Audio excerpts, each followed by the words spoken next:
Surah 7, Ayah 157. This is from the Sahih International, and you have to always remember you're reading translations. The Muslims say this about all the time, although you Christians have a million different Bibles, when they're actually talking about translations. Well, if that's the case, then also here. Anyway, so Sahih International, we read, those who follow the messenger, the unlettered prophet, whom they find in what they have of the Torah and the gospel, who enjoins upon them what is right and forbids them what is wrong, and makes lawful for them the good things and prohibits for them the evil, and relieves them of their burden and shackles which were upon them. So they who have believed in him, honored him, supported him, and followed the light which was sent down with him, it is those who will be successful. So we've got a lot actually going on here, but what's your first thought, JC? Well, this is one of my favorite verses for, I have many actually, but this one is very clearly talking about Jesus. I mean, it doesn't say Muhammad, it doesn't mention anything to do with. Whoa, Uh, wait. But we all know that Muhammad was the most famous illiterate man ever. And it's talking about yes, an unlettered prophet, and surely that also unlettered means illiterate. Surely, umiya, which is the word here for unlettered, right? So this must be talking about Muhammad, no? well, these would actually fit into the Islamic dilemma, because if it says that Muhammad was in the Torah and the Gospel, they whom they find written in what they have of the Torah and the Gospel, and now they're coming to the Christians and the Jews and saying, hey, where is Muhammad in the scriptures, in the Torah and the Gospel? And says, he's not there. He's never been there. Don't even try the Mahmadin argument. It is not working, all right? So then they say, okay, well, you see, he used to be there, and they expunged him from the records. It's like, but we have the records from before. So all of these things are actually themed. Now, seeing what we have seen before, that there are these verses talking about Jesus and the gospel, and then by magic, it's talking about Muhammad. The same things happen here. We have a verse that is saying that a messenger, a Rasul Allah, just like we discussed as well on the previous live stream, one of the Rasul Allahs they find in what they have of the Torah and the Gospel. At this point, anyone who knows anything about the Abrahamic faith will know that that has to be Jesus. Period. And that's why these people would be preaching this. But everything else that comes after that statement is all about Jesus, enjoying them what is right and forbids them what is wrong, and makes things lawful and forbids things that are bad. And they relieves them of their burden and the shackles which were upon them. It's like this is almost, particularly about the shackles, it's like almost verbatim from the Bible, and about the burden, like Yeah, the burden. like There's other verses which talk about, and it's cited by Muslims as a reason why you can't have the crucifixion and salvation plan of God. And they say no burden bearer will bear the burdens of another, right? So yeah. burden is the word that they use effectively in the translations for sin, iniquity. Right. And that is very much attached to Jesus, who removes their burden or their sins, their shackles. So these things is full of imagery of things that we know about Jesus. And the You know, unlettered prophet, I don't think we have Muhammad removing sins from people, right? That's not in the stories. well, actually, one of the four verses that talk about Muhammad, only four verses in the Quran, is talking about Muhammad, or Mahmad, if you prefer, in the past tense, saying that he removed sins and amended people's conditions. I think they translate it as amended their misdeeds, removed their misdeeds and amended their condition. So, according to the Quran, the Mahmad did remove sins, but when you go there, you will see all the mistranslations. Anyway, that's actually one of the verses we will discuss when we get to the mistranslations because of title for Mahmad. But no, according to the narrative, the power, he didn't have the superpower of remove sins. That Hmm. is, as far as I know, a superpower only of Jesus. Right. So, I mean, on face value, it seems that what we're dealing with here, it only points to Muhammad if you read this yellow part as being a reference to illiteracy and then say, okay, who is illiterate except Muhammad? And then you rely on 200 to 300, 400 year later sources to say, oh yeah, this Hijazi guy, yeah, he was unlettered. So it doesn't seem like there's anything here that would suggest that this is talking about Muhammad, except for this unlettered prophet thing. Yeah, and the unlettered, I think you have been looking at the possible meanings of that word. So it's very likely not to be initially supposed to be unlettered, but something else. Right, because the root itself, there's no real justification for this reading of unlettered. That's a very extreme claim, frankly. It has more meanings towards national prophet. You could make readings of it being Gentile prophet potentially. There's a lot of options here and roots. It's there's nothing for sure concrete here, but the reading of it as unlettered, that is something read into the text. Yes, and actually, because the same word appears then in a number of places, including the prophet who was sent to the unlettered. So if you're actually starting to join the dots, whatever it is that this word actually means, it applies still like to Jesus. If it happens to be Gentiles, it's like, okay, so that's Jesus. If it is universal prophet, that's Jesus. If in whichever way you actually read it, it's actually associating this with that. But the rest of the descriptions, they certainly don't match Muhammad's ark at all. But then that final thing about the light which was sent down with him, is that in the standard Islamic narrative that the light was sent down with Muhammad?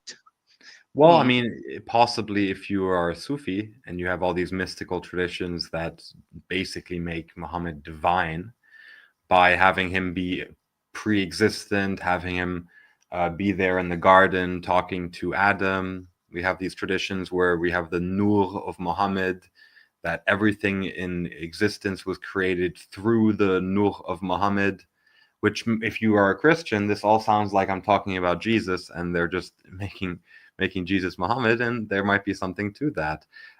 But yeah, specifically here, what is very, very interesting is the way it's read, right? I mean, we have this messenger in question who is found in the Torah and the gospel, enjoins them what is right, forbids what is wrong, and takes their burdens away and the shackles that were upon them. And we also see that this messenger in question was sent down with the light. The light here is nur. Nur, it means light. There's a little nuance here where it means moonlight specifically. But for the sake of this right now, that does not need to go in depth. We don't have to go in depth on that. What's important here is that something was sent down. The nur was sent down, but not alone. It was sent down with this messenger.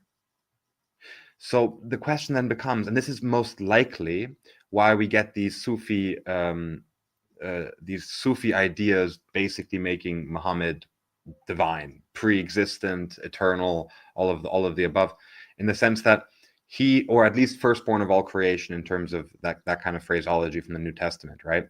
And you can see why, because this is about Jesus actually, right? Because the light which is sent down with him would be the word, because that light is the word of God. That's this light, and it's sent down with him. Yes, that's exactly right. The word was sent down upon Mary, and that's how Jesus came to be. He was sent down.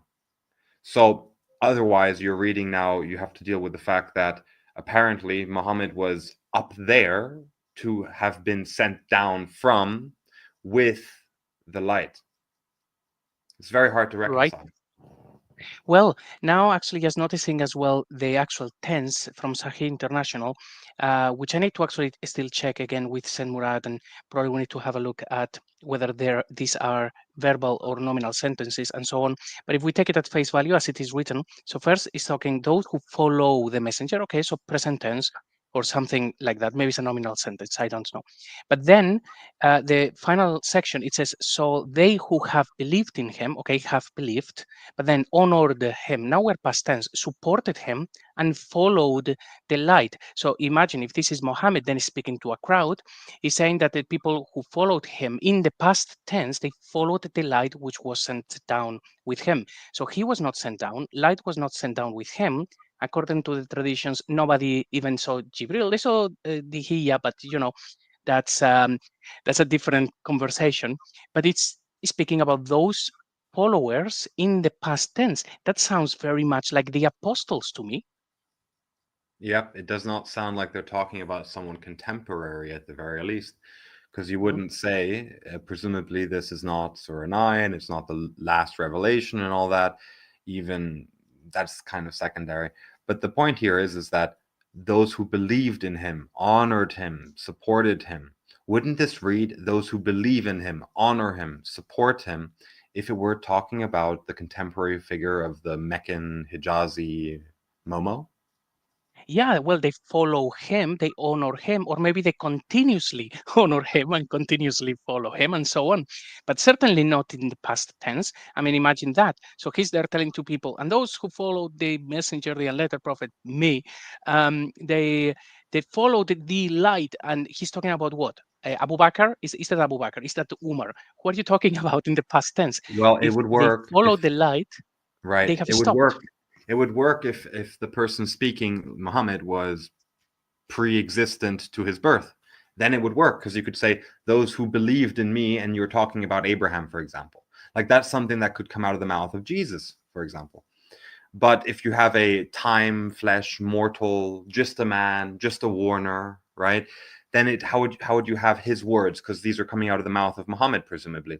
So they who have believed in him, honored him, supported him, and followed the light in which was sent down with him, it is those who will be successful. This is past tense. It doesn't work. Yep. Very interesting. All of these things, they just make so much sense. Sorry, they only make sense if you're thinking that all of these things are talking about Jesus. Everything makes sense. If it's talking about Muhammad, it's a whole different kind of worms, and you have to end up with Allahu Alam and moving on. Well, So this is on the something rule. that we might get into even more detail later, but I do want to just mention it. Um, Here's a task for anyone watching. Find all verses, and you'll have to dig deep because it's not going to be there on the standard Islamic narrative. There's some of this that's a little embarrassing. But every verse that deals with al-Rasul, like the messenger, the indefinite one, or Rasul Allah, as in the messenger of God specifically, not just a Rasul, right? Or the Rusulun, which is referring to plural of angels, for example, messengers, right? Um, right, all times when you have Rasul Allah, it's only mentioning and talking about two characters. One, presumably this Muhammad, right? And two, Isa ibn Maryam. And it's basically the standard Islamic narrative is that the Rasul Allah is actually a title for Muhammad. Then they see a verse, you show them actually in 4171, we went over that last time, it actually does call Jesus Rasul Allah. Okay, fine. So it's a main title for Muhammad, but yeah, Jesus was also called Rasul Allah, I guess. Whatever, dude. What's the big deal, Aki? What's the big deal? The big deal actually is what we're sort of hinting at here. All of these things that are talking about the Hijazi guy, there is no Hijazi guy. There's only one Rasul Allah. There's only one Malak Yahweh. There's only one angel of the Lord. There's only one, and that is Christ Jesus, the divine word, pre-incarnate. We call those theophanies, right? This is the angel of the Lord here.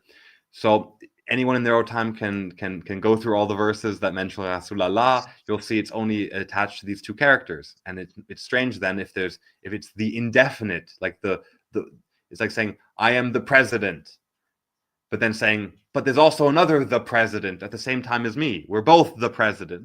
No, there's only one. It's indefinite, or rather, it's definite. Sorry, it's the Rasul. Well, is like Pharaoh. There are lots of pharaohs. I do feel like you have just given a little bit too much away from the previous shows, but it doesn't really matter because they're going to actually be out when we speak about these sort of things in the in the next couple of weeks probably. But yeah, we are going to come back to all of these topics in a lot more detail because it's Right. actually So a I, really I, I central part of spilled a our little bit of research. the beans. It's okay because we'll go into even more detail. We'll flesh this out. You can look forward to it, I guess. But anyone can do this right now, as I suggested. But anyway, we can move on. Yeah, it's we call it foreshadowing of what is to Yes, come. yes. So, and I think actually this one is the last section of verses that we have. Um, so, and I just find it so interesting because it's another of these time jumps. So we have verse 40 is talking to the children of Israel. And we know that the children of Israel happens to be just the Jewish people. And it's like, great. And then he's talking about the covenant and so on. And then in the very next verse, it really is addressing them and believe in what I have sent down, confirming that which is with you. Now, we have discussed the thing before, we've seen it in previous verses. This is talking to the Jewish people about what? This is now about Jesus and about the Injil, just again. But if you go to the Tafsir, then it's really wonderful because they explain how that is the Quran, it's all about the Quran, which is like it's not the Quran. This is talking to the Jewish people. You have to then shoehorn the whole story of no, well, he's in Mecca, and then there is the ones in Jathrib and Haibar and all of these things and the disputes. It's like, but those things never happen. This is talking to the children of Israel about all of those topics that have already been established, which is the Jesus confirming the Torah or the Injil confirming the Torah, and dot dot dot. There is more to that story, but that's that. It's just that you have to then go to the tafsir, and then what you are reading is something completely different. The book is really not saying those things. They really shoehorn all of the meaning in a very incredible way, really. Yeah, and we saw this before, this confirming what is already with you. I'm not sure if this is the proper translation. It may be Beina Yadehi, which is what is between your hands. Regardless, it doesn't really matter, right? We see this in the previous verses. It seems to be a phrase that repeats itself, and it's always connected to Jesus or the gospel. That is what confirms. Yeah. Unless you then shoehorn the whole other meaning because you are persuaded that this is talking about, again, the Hijaz, the Mohammed, and so on, even though there is absolutely nothing in there. And it's part of all of this that we are doing to show that the book actually says something very, very different. And when you remove the standard Islamic narrative, you get to thinking, hang on a minute. So the Islamic dilemma is not about the Quran confirming the previous scriptures. All of these verses, they seem to be talking about Jesus or the Injil or dot, dot, dot. There is a little bit more to that, confirming the Torah. So all of these verses have nothing to do with Islam. They are just the dispute between Jews and Christians, or rather, a faction of people who believe in Jesus telling to the Jewish people, believe in the new revelations, or believe in the Messiah, or the last prophet, the last messenger, and absolutely nothing to do with Islam. So the Islamic dilemma is not really in the book. It's in the standard Islamic narrative, it's in the tafsirs, in the hadiths, in the Sirah, but not in the Quran. And we see here also in 41, which I find so lovely.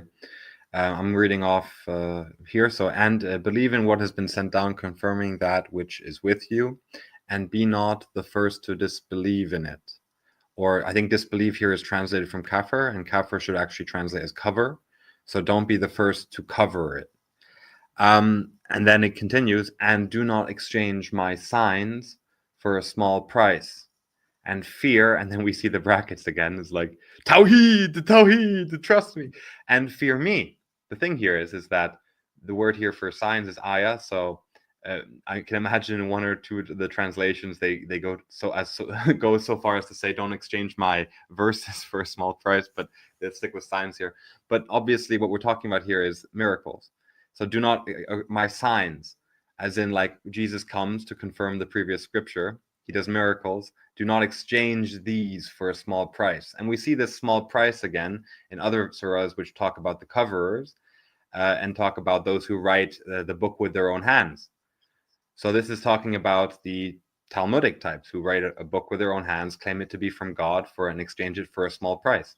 So this is, again, it's the same language. It's the same confirming what was between you. That was talking before about Jesus confirming the Torah. And here it's disbelieving, change for the small, a small price, the covering, and fear. And then, only me.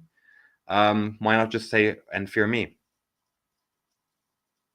Right. Well, there are places where it says fear Allah, or say obey me and fear Allah, and another one that says fear your Lord and then fear Allah, and they are both in the same verse. It's very, very interesting. So looking forward to getting to those. With signs, I think I heard Said Murad saying that in the original Arabic, signs meant we interpret those as miracles, but it is literally like something that you actually can see and witness. Like it is a sign, but not something like, oh, I actually felt like maybe this thing is something really direct. You can see it. So it becomes a sign, almost like a road sign or something. So it is supposed to be about something miracles. verifiable. Like you show, well, I mean, miracles can be signs. Not all miracles are signs. Yeah. That's the idea that not all surahs are, all surahs are ayahs, not all ayahs are surahs.